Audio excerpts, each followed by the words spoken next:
প্রথমেই বলতে হয় ডাটা সায়েন্সের কথা। ডাটা সায়েন্স এমন একটি সাবজেক্ট যা নিয়ে পড়াশোনা করে আপনি খুব সহজেই ডাটা অ্যানালিটিক্স অথবা ডাটা সায়েন্টিস্ট হিসেবে কেরিয়ার করতে পারেন। তারপরে বলতে হয় অ্যাকাউন্টিং অ্যান্ড ফিনান্সের কথা। এই সাবজেক্ট নিয়ে পড়াশোনা করে খুব সহজেই আপনি চার্টার্ড অ্যাকাউন্টেন্টের মতো আন্তর্জাতিক লাইসেন্স গ্রহণ করতে পারেন। তৃতীয়ত বলতে হয় হেলথ কেয়ার অ্যান্ড নার্সিংয়ের কথা। এই সাবজেক্টগুলো এমন একটি সাবজেক্ট যেখানে ইউকেতে অলরেডি ওদের লেবার শর্টেজ চলছে, সো আপনি খুব সহজেই এই ধরনের সাবজেক্টে পড়াশোনা করে আপনার কেরিয়ার সুনিশ্চিত করে ফেলতে পারেন। চতুর্থ বলতে হয় কম্পিউটার সায়েন্স এবং সাইবার সিকিউরিটির কথা।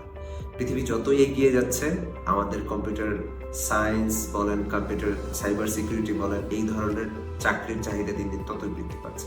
সবশেষে বলতে হয় আর্টিফিশিয়াল ইন্টেলিজেন্স এবং মেশিন লার্নিং এর কথা। এই সাবজেক্টগুলো নিয়ে পড়াশোনা করতে পারলে আপনি খুব সহজেই আপনার নিজের কেরিয়ার ভবিষ্যৎ উপযোগী করে তুলতে পারবেন।